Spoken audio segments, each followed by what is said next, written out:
Hey y'all, welcome to another episode of the Short Term Show. Today I am fangirling a little bit. So I, as you know, also invest in multifamily real estate, not just short-term rental, single family residential.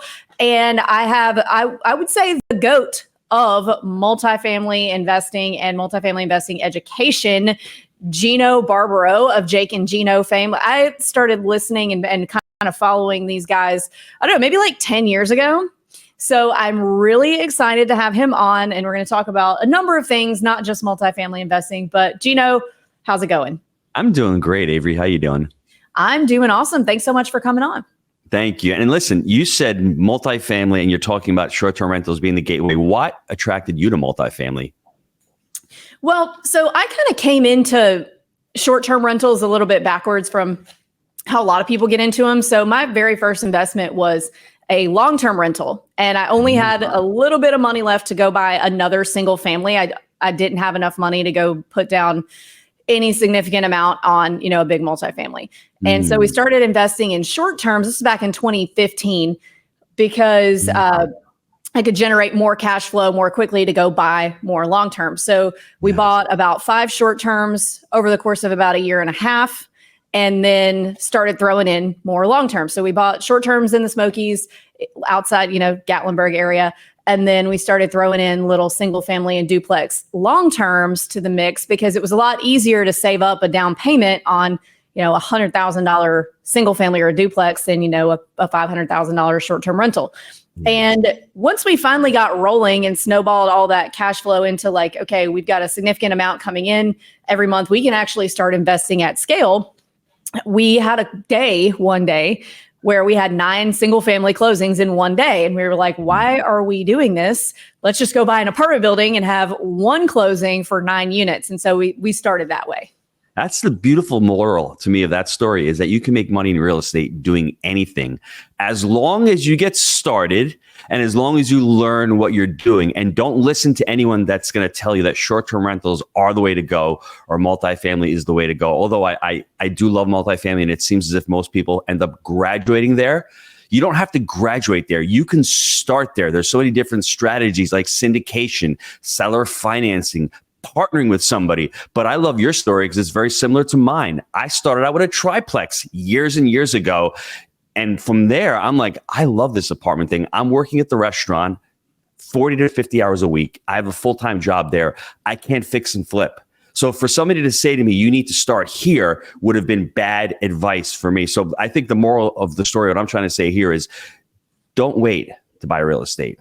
Buy real estate and wait. And don't wait for the right time, because it is never the right time. When I started back in 2011, there was a ton of deals out there. You could throw a dart on the wall and hit deals, but there was no money and everyone was afraid. And guess what? It seems as if we're back to that point right now where deals are starting to come out, but lending is getting more difficult. It's harder to raise capital. So you're never going to have those stars align. So it's only time for you to get into real estate when you are mentally ready and ready to go.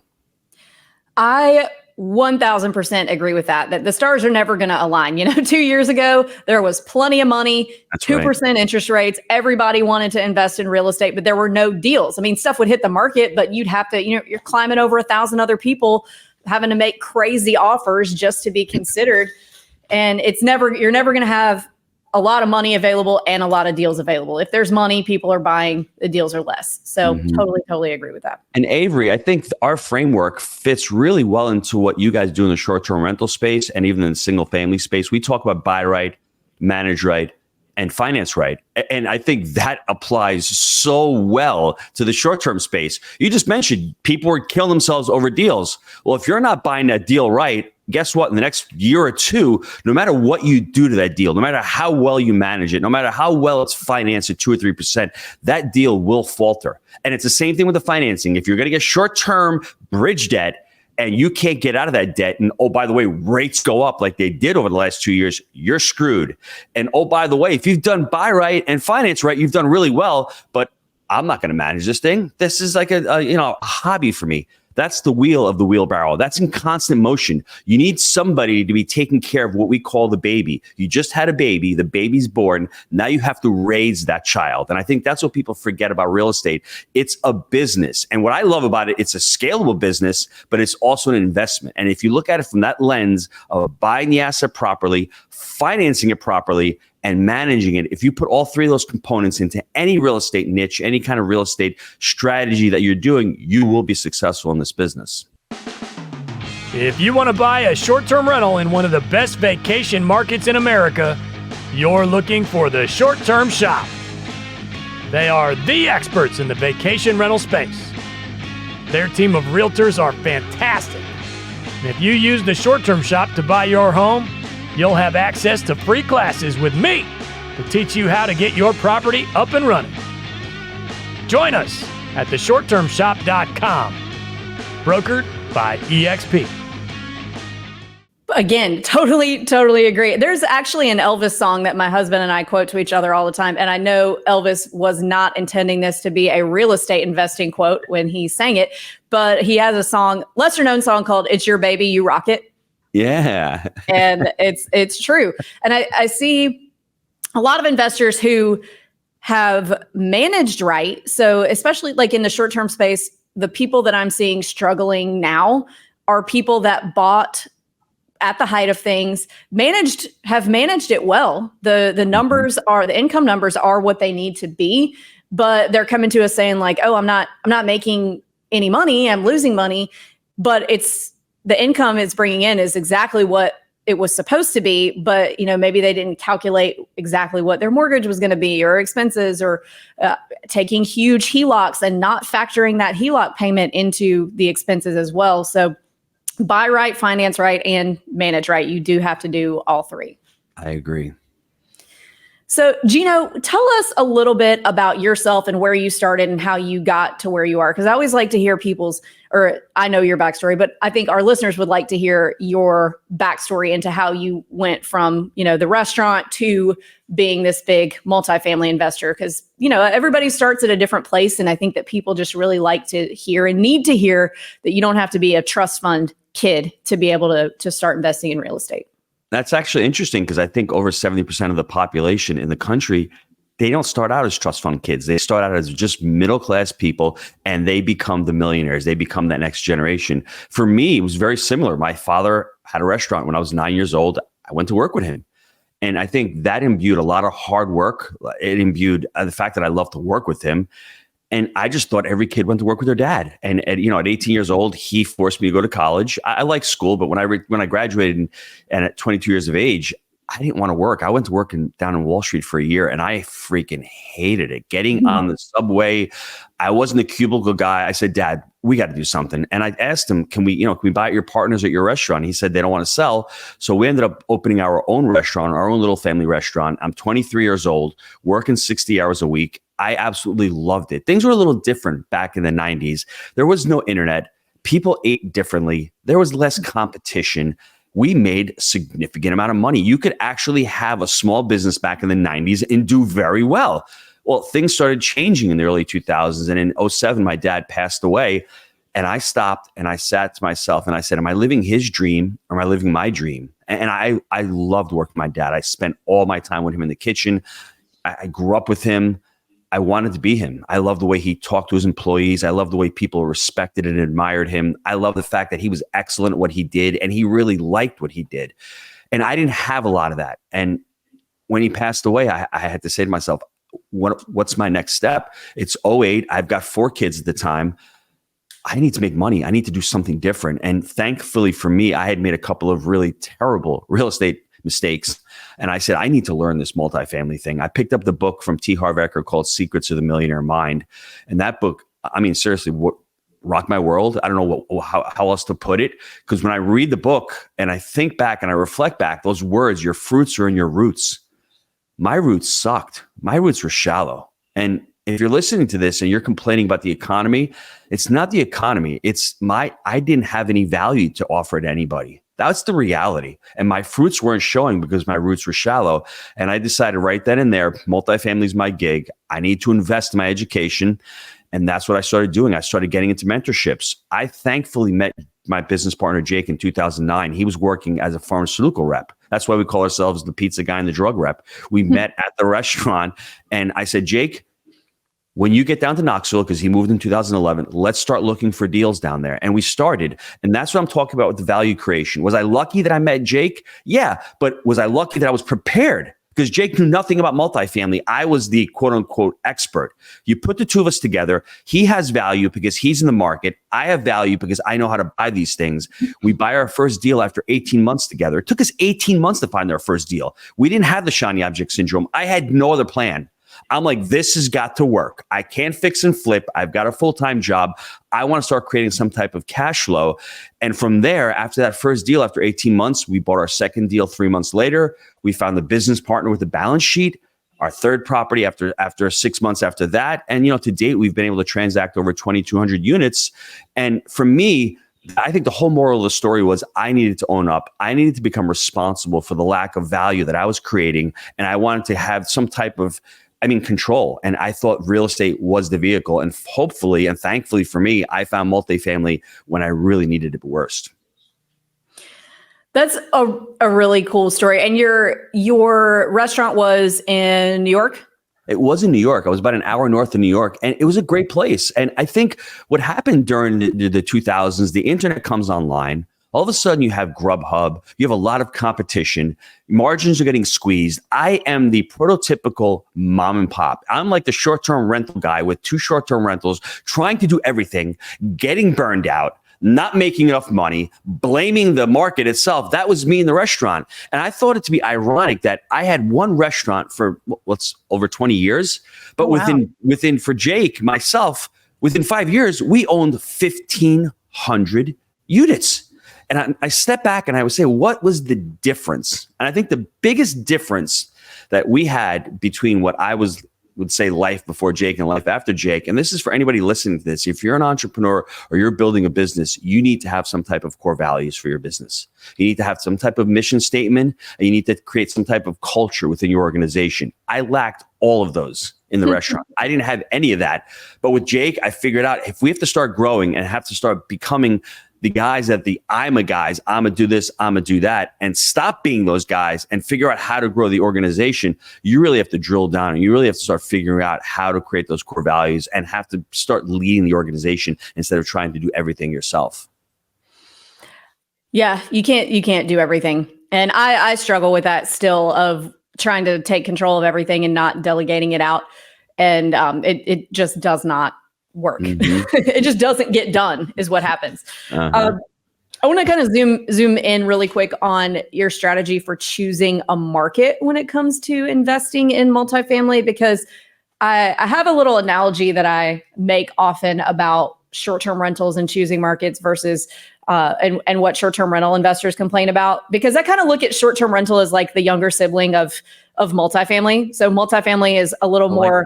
Multifamily is very, very, very established. Okay. And short-term rentals is kind of like the younger sibling. Yes, it's very established in vacation markets, since the 30s, since the 60s, but it just hasn't been a true asset class until I would say like the last 10 years.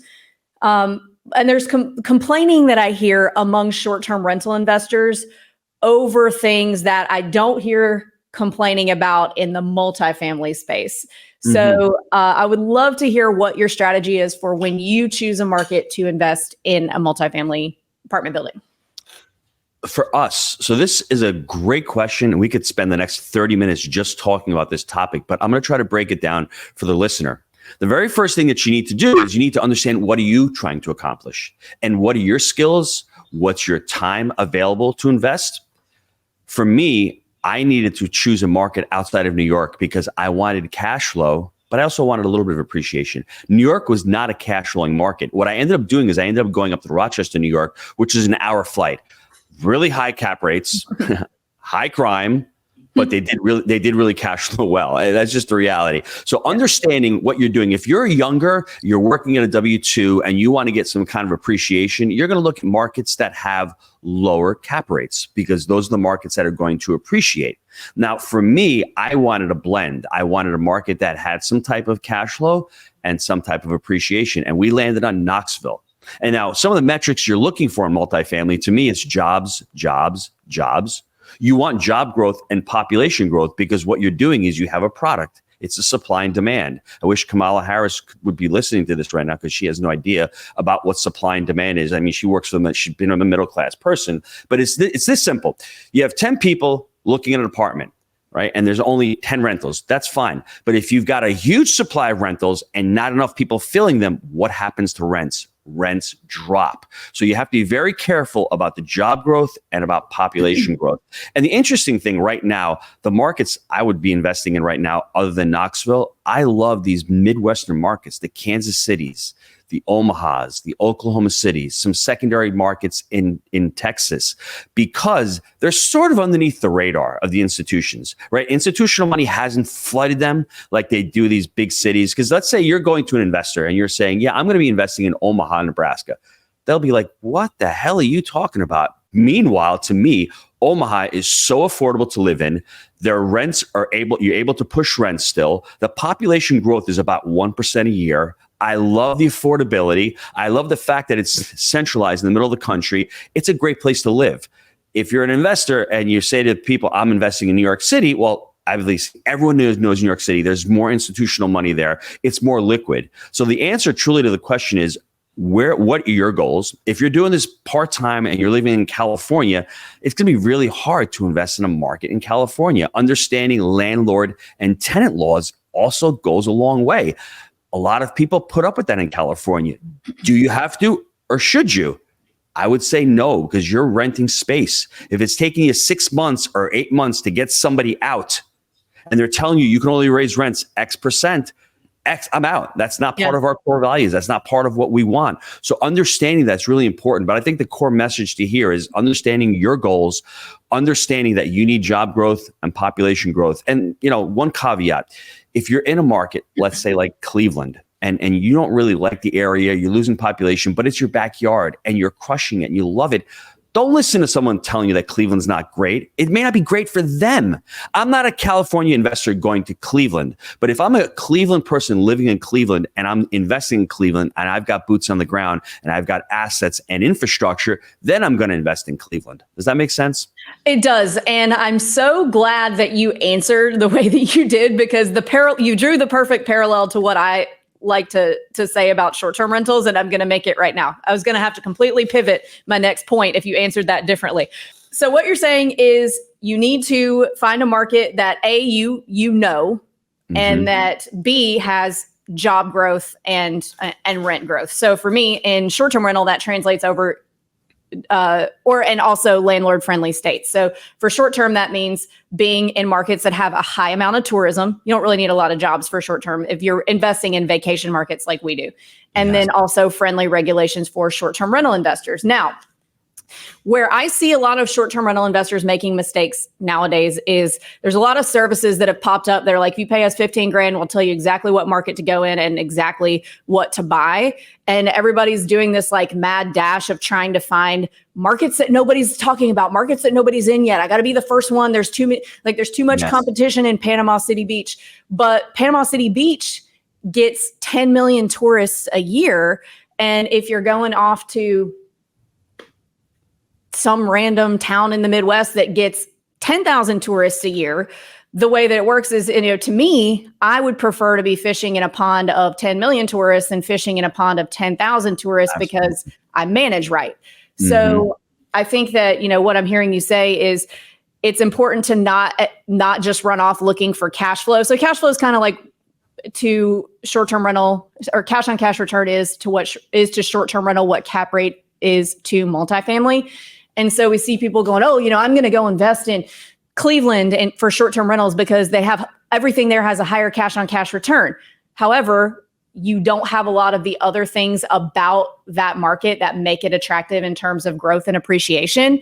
So you're going to run into, or I see a lot of people getting recommended to go buy short-term rentals in Memphis. Well, yes, everything is extremely cheap in Memphis and the cash flow can be higher and the cash on cash return can be higher, but also you are going to get bad reviews about neighborhoods and car break-ins and things like that are not cool for vacation. So it's important, guys, that you don't look only at cash flow. I mean, you can if that's important to you, but it's not the only factor, because cash flow is great until, something happens and you're getting bad reviews, maybe something outside your control or things are getting stolen, and then you're not making money anymore. This episode of The Short Term Show is brought to you by The Short Term Shop. If you're interested in buying a short-term rental in one of the top vacation markets in America, just go to theshorttermshop.com and click Get Connected with an Agent.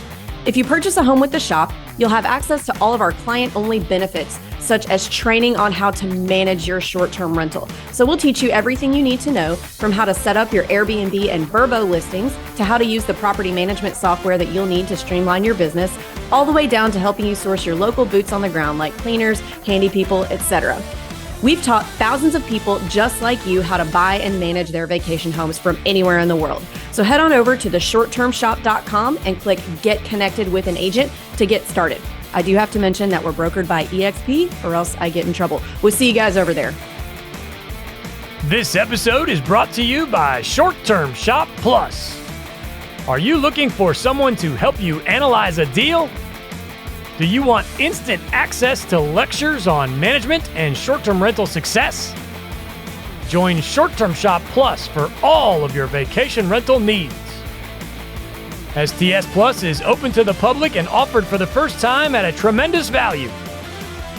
Also included is world-famous Management Monday, a weekly live session with everything you need to know about setting up your property and learning how to manage from a distance.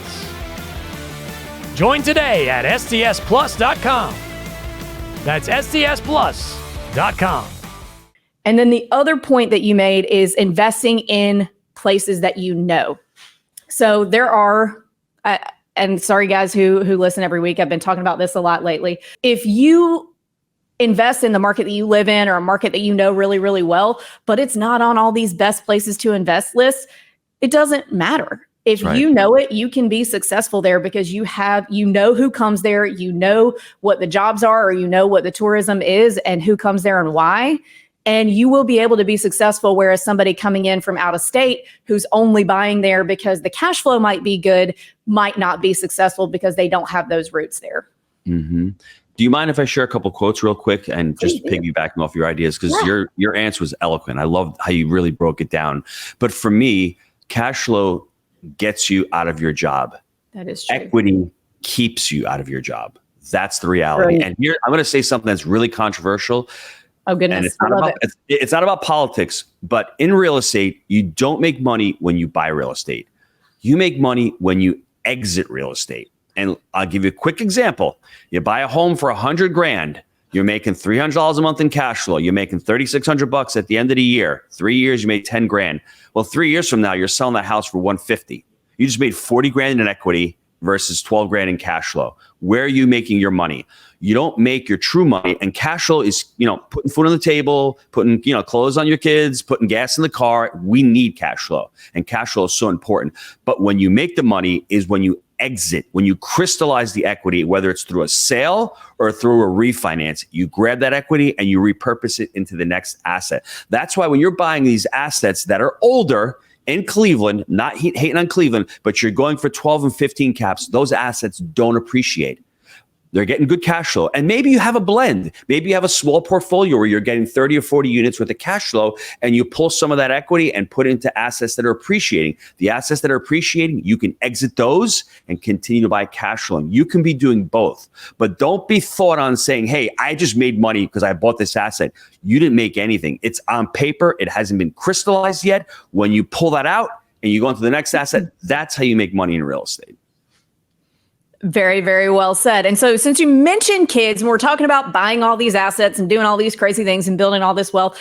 So you have a new book coming out and correct me if I'm wrong, but it kind of lays out how we can set our kids up with all these things that we've built for them the right way. So I would love to hear more about that. And I know our listeners would too. I've got 6 children, ages 25 to 10. And I've made so many mistakes with them about teaching them about money. The first couple, I would just throw it down their throats. You got to read this. You got to read Dave Ramsey. You got to read Richest Man in Babylon. And they just got completely turned off. And I figured I'm not talking to them about money the way I should, right? And I figured out as they got older, just to have the conversations. And we homeschool our kids. So right now, my 17-year-old, she's in 11th grade. She's doing consumer math. And I just talk to them in a way and make money fun. I talk about, the book is called Happy Money, Happy Family, Happy Legacy. And when the kids turn a certain age, I allow them to invest in our deals. And my son, when he was 15 years old, he had $5,000 in the bank. And I said, Mike, what are you going to do with that money? He goes, Dad, I want to buy an amp. I said, Mike, you've got 2 amps already. Why do you need a third amp? He goes, Dad, it's only $1,500. I said, Mike, I'm not letting you buy the amp.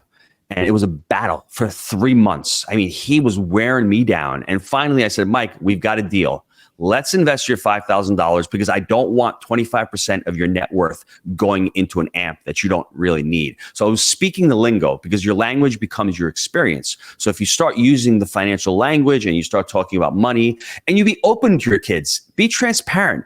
I've lost so much money. I've shared all of my mistakes with my kids. That's probably one of the good things that I've done. But he ends up investing that $5,000. And for those of you out there that go, oh, that's not a lot of money. I don't have a lot of money to start. Well, fast forward 7 years to where we are right now. He has 9 K1s. He's invested in 8 of my deals. He started his own LLC. He's got a federal firearms license at the age of 22. I had the ATF in my office last year interviewing him as a 21-year-old. Just started with that one little asset, having the conversation. He has a 7-figure net worth. Now, how did he do that? Obviously, he invested with 2 people who know what they're doing about multifamily. But the idea that I told him as an adult, this is what you should do. But even more important than that was the conversations that came out. Owner draws, seller financing, economic occupancy. He was involved in the assets. He had skin in the game. And then he's doing that. His sisters see that. And now they're all investing in the deals. And I think if you're saying to yourself, well, I don't have a business, sit down with your children, open up a stock account, buy some crypto, whatever you like to invest in. That's the whole thing with investing. I think we're all caught up into saying, I need to do this, I need to do that. It's the shiny object syndrome. 2 years ago, everyone was falling all over themselves for RV parks. 4 years ago, it was multifamily.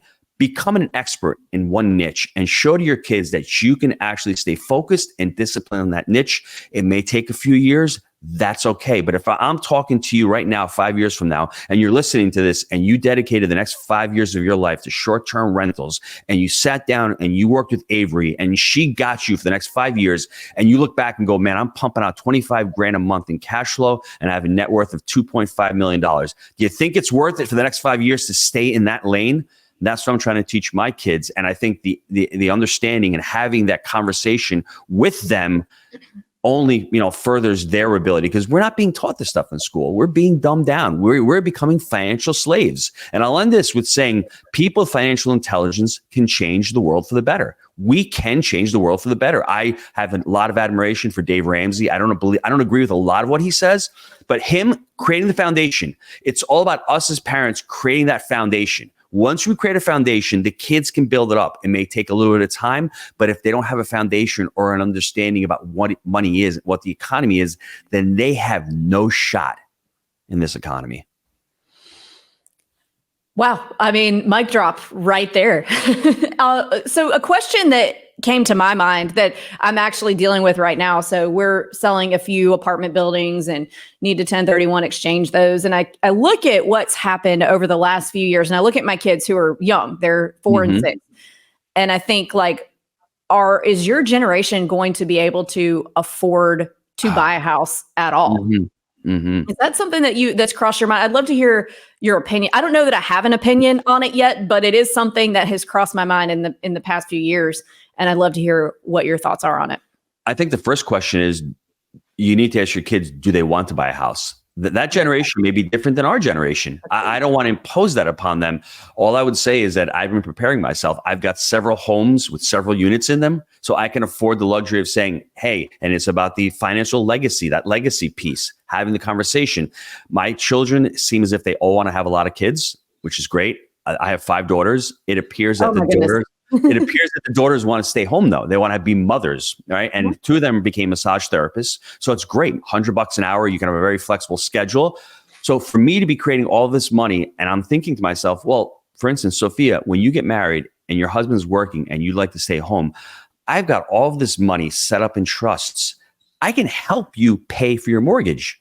I can give you money and I can give all the children money on the condition that you're using it for living expenses. If I see you driving around in a Jag and you've got jewelry, that money's gone. So having these conversations with the kids, I want to give them options. That's why we're creating money. Money is just a tool. It's just a result. And I think if people can get over that and you're utilizing the money the way you want to, I want to give them that option. And I think, the home thing is really challenging. This inflation thing that's why I totally disagree with Dave Ramsey in debt. You're taking on debt 3 years ago. That dollar that you're paying back today is so devalued. I mean, you've done so well adding millions of dollars of debt, because $1 million today, could you imagine, 3 years ago, probably worth $1 million, $3 million, $4 million, you're paying back in cheaper dollars. I think the home, it's more about creating a home, the house, right? Creating memories. That's to me, when I don't think about it as an asset. I think about it as stability. I think about it as creating memories. So if you're looking at it from that perspective, yeah, put money aside, buy a home. There's so many different options, FHA, 3.5%. And I think us as parents, if we have the financial capability, having the conversation, not having spoiled kids, entitled kids. That's what it's all about. Having these conversations with them and saying, what do you want to do? How can I help you? I think that's where the conversation needs to start with your children. Yeah, I think that's very wise. And it's occurred to me, so we live in a vacation town. It's occurred to me to maybe buy a couple, smaller units and technically for the kids, but not saying, here, this is your vacation home. And, when they're old enough to start running these themselves, they can dip their toe into, I guess, the family business is what we'll call it. And then, that's theirs if they want to keep that cash flow, or if they need, maybe they do want to stay home with the kids. Maybe they don't. Maybe they want to travel the world for, the rest of their lives, and that's fine too. Whatever they want to do, they've got this asset that could help support them or that they could live in. So it's something that's been on my mind lately for sure. Avery, the hardest thing for a parent, I think, is to be able to raise mature, intelligent adults that can make decisions for themselves. Because as parents, our inclination is to protect them, is to tell them what to do, right? You need to go to college. You need to get a good job. You need to do this. My 25-year-old is really talented. She's an artist. At one point, a few years ago, that was bothering me because I'm like, you don't look like you're working hard. But I've realized that's her passion. That's what she loves to do. Why would I squash that? It took me so many years of my life to find out what my passion was and what my love was. Why would I do that to her? Because we've been raised, for myself as an immigrant, money was really important. Saving for the rainy day was really important. Creating, a future was really important. For us as parents, we need to sit back and see what our kids really love to do. Try to empower them for what what God created them, what their innate abilities and what their innate talents are. They may not want the family business. That's okay. Like you said, the idea of traveling and people loving to do that, maybe creating a business through that, I think we need to empower them, but at the same time, give them the boundaries as they get older to grow those boundaries and to say, okay, now go out and create your own life. Yeah, I think this is a conversation we could have the rest of the day because there's just so many ways you can go with it. And I would say if they're not interested in investing in real estate, that's fine. My dad's a chiropractor. I'm not interested in being a chiropractor, but it is something that you can do while you are doing your passion. And so that is something that I'm going to point out to them because my husband and I both are ex-touring musicians. And that's not something that was ever going to pay the bills. But had I bought a $70,000 house in East Austin when I was bartending in downtown Austin back then, I could have built all this wealth on the side while I was doing my passion that was never going to make any money. So I hope that if we can teach them, impart to them, there are ways that you can do both. And, or they might just tell us that we're idiots and, do No, what you're on the right path, Avery. And it's all about happy money. If your kids see you that you love your job, they see that you get on these podcasts, they see that you're helping people, they see that you're making money in a positive way, you're attracting happy money. That to them is an inclination saying, oh, wow, mom's got a cool job. I might like it. For me, the restaurant was unhappy money. I hated going there. How many of you listening to this right now have a job you don't like to go to? You're getting paid by a boss who's a jerk. That's unhappy money. I've been there.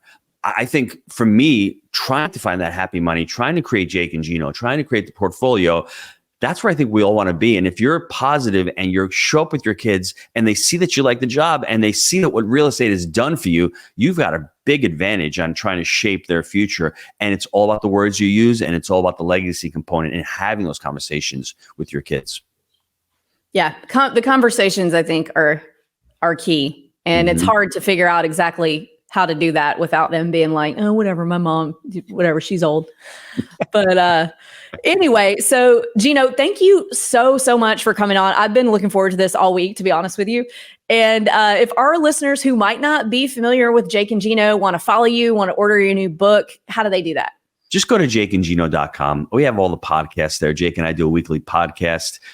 I'm trying to think what other resources we have. We have blogs on there. If you want to go to our YouTube channel, we're on Instagram, we're on all the socials. So just go to jakeandgino.com. All right. Well, Gino, again, thank you so much for coming on. It has been an absolute pleasure, and hopefully we can chat again sometime soon. Thank you, Avery.